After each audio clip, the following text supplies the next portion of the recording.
So recently I've purchased a load of old remote controls. Now, some of them I need and some of them I've just bought because they were incredibly cheap and I wanted them out of just sheer curiosity. So this, if you know your remote controls, is a Thorn remote control for a Ferguson TX9 or TX10. However, there are some really unusual features on it which don't appear on other similar remote controls. So this one is a controller for the super sound sets. This one is a controller for your standard teletext sets. This one has what looks like teletext type controls on functionality, but you have tape record, tape play, ring off, pick display, a weird symbol, an asterisk, and well, that's it really. It also looks like an older one because it has 6 as AV, whereas the newer ones have 8 as your AV channel, so 7 and 8 on the super sounds. That's 7 for disc, 8 for VHS. So this one is a mystery. I do not know what it was for, what series of set it was for. I'm guessing because it's infrared, it was probably for a TX9 or a TX10. But apart from that, I don't know. That's the board number, 1586021A. I might actually Google that and see if it comes up with anything. Right, the rest of them I'm just going to subject to a bit of a clean-up. They don't really need much else. These two have been tested. Now, I actually wanted just this one, and I've paid in the past £10 for this individual remote, but I got a whole lot, box full, and a bag full for under £10. So we'll actually go through each control, give it a clean, and try and work out what it's for.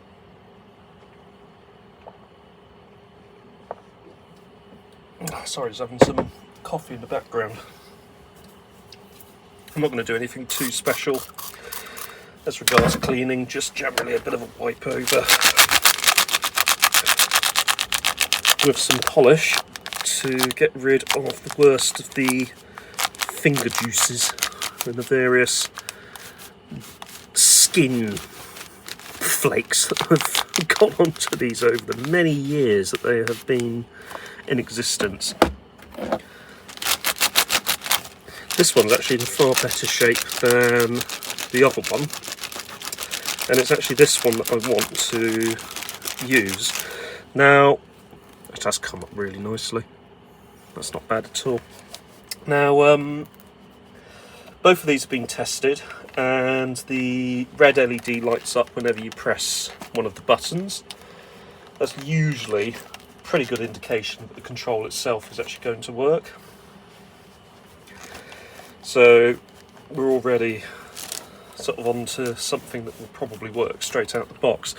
There isn't really much to go wrong with these, to be perfectly honest with you. The worst thing that sort of tends to happen with them is people will leave the batteries in for too long. The battery terminals will corrode, but really sort of apart from that, there isn't a huge amount that tends to go wrong with them. Right. Let's see if I can get rid of some of this with that.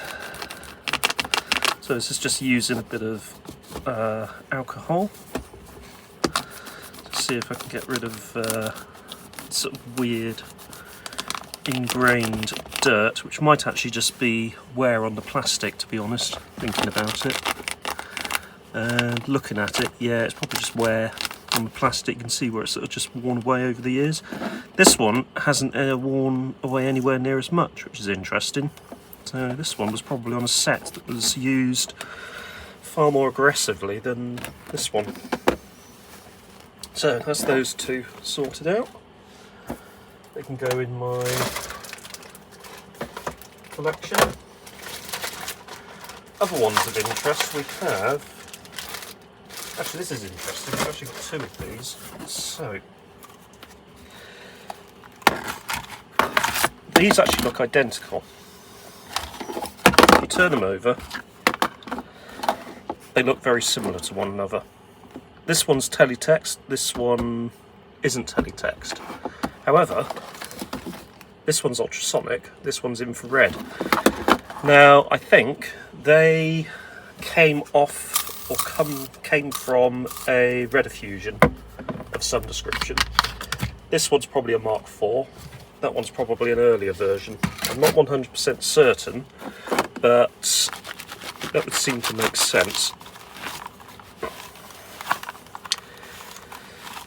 Incidentally, if anybody needs one of these remote controls, apart from the Thorn ones, which I'm using, if anybody needs one of these other ones, let me know, and I'm more than happy to send them out to anybody that wants one.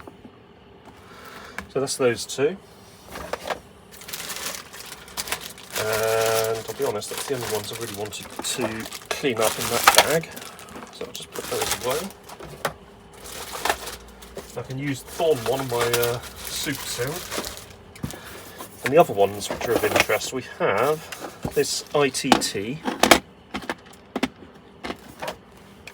We have this mystery one. I'm not sure what it's from. This is a rank remote, I don't know what for. Probably a bush of some description. That is a BAIRD / Thorn, I want to say 9000 or 9600. This is a little remote for a Hitachi portable. This is from a Grundig CUC, I want to say. Ultrasonic from a Thorn 9000. Another ultrasonic from a Thorn 9000.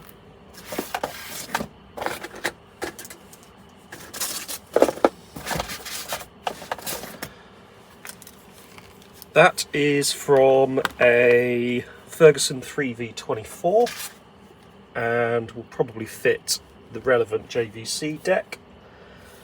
That is from a Panasonic of some description VHS machine. We then have these little circuit boards. Now these circuit boards are actually, well, ultrasonic, obviously. Those appear to be the same.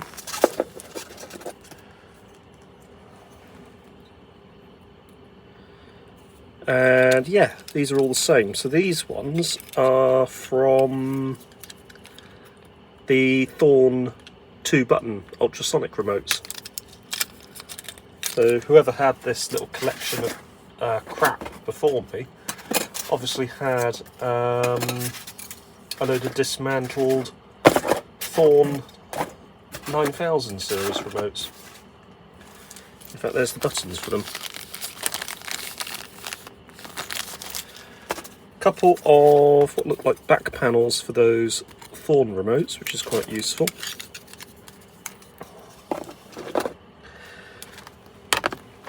But the rest of these will probably give a bit of a clean. So let's just move them out the way and start with a few.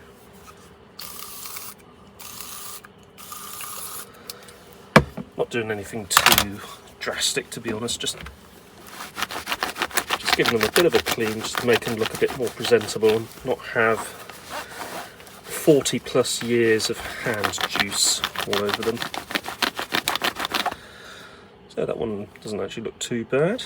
It looks like it would have had the actual set logo on there at some point. You can just about make out what I think was the, yeah, just the rank gong logo, which I think would make this Bush remote control of some description. This one is most definitely a BAIRD remote. It's an ultrasonic, so I'd say this is probably a 9600. And you can just about make out the BAIRD logo there. So this would have been from an ex-rental set.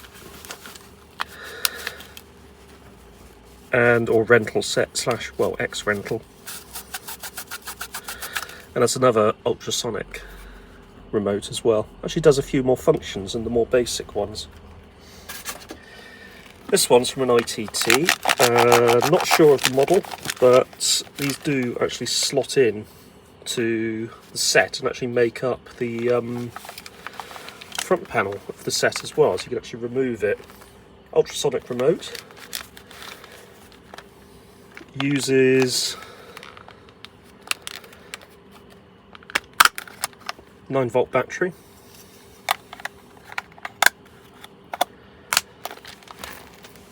That's that cleaned up a little bit. There we go. Looks a little bit better than it did. Then we've got this one. This one, I'm wondering if it is another ITT remote, but this one's actually infrared. And the battery goes into there. And it appears to be some kind of sort of custom battery setup, which is odd. But again, no discernible logos or anything like that.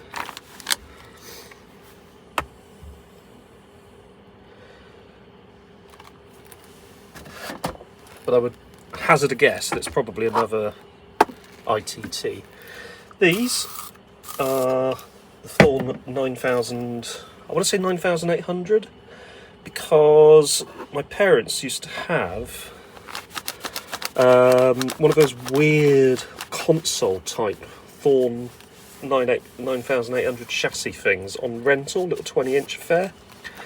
And that was the remote control, albeit it had a BAIRD logo at the bottom, and it was quite literally channel up, mute, unmute.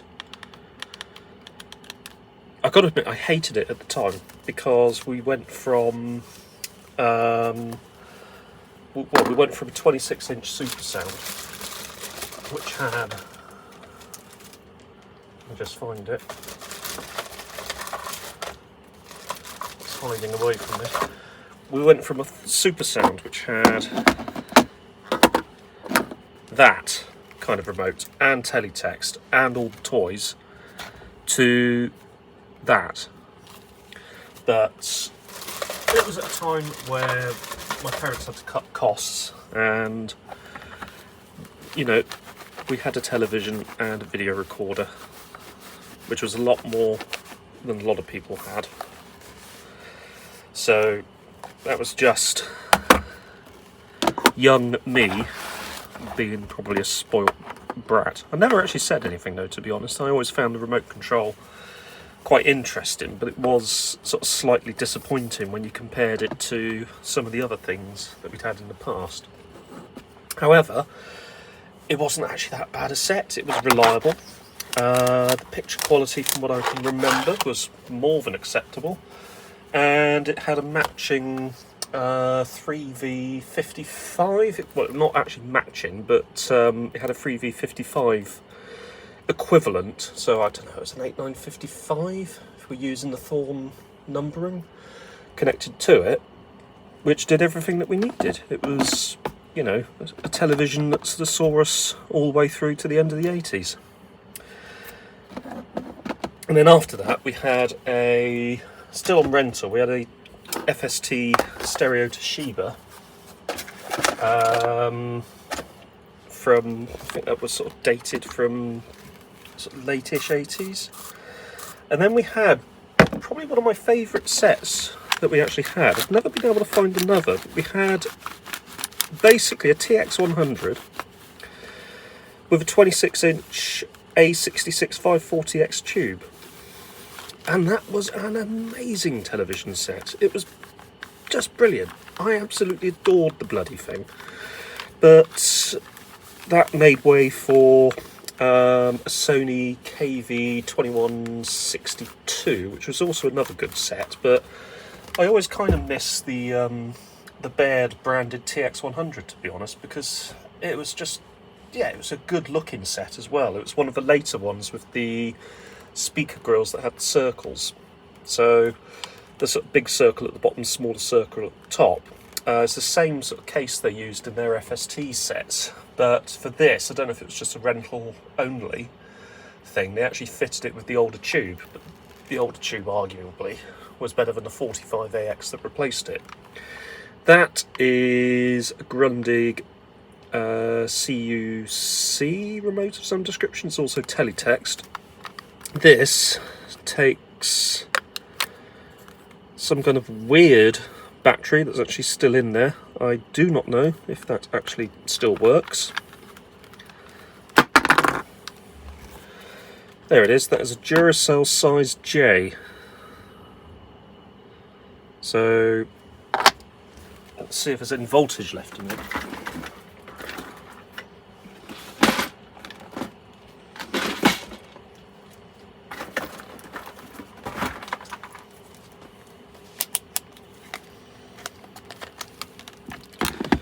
So positive. Yeah, let's turn that around so you can see it properly. Where was I? Positive. Negative.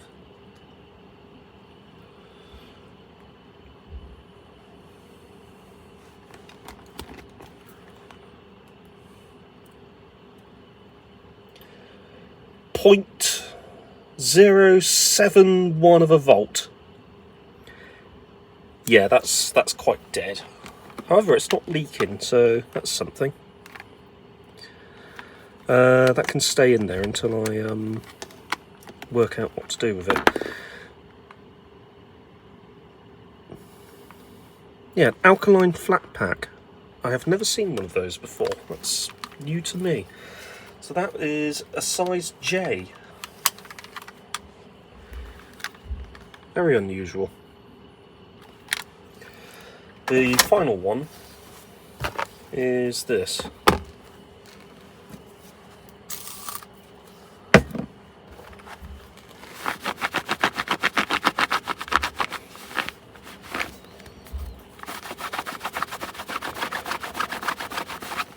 There we go. It's actually come up all right. And there we have it. So, just a really quick run through of some of the weird and wonderful remote controls that I've picked up recently. I'll be honest, I really only wanted those those Thorn remotes, so this one, and for nostalgia purposes, that one. So the rest of them, if you have the relevant set, make me an offer. Anyway, for the moment, that is literally all that we're going to be doing today. I would like to take the opportunity to thank you very much for taking the time to watch, and I will see you again very, very soon. Take care, thanks for watching, have a good day.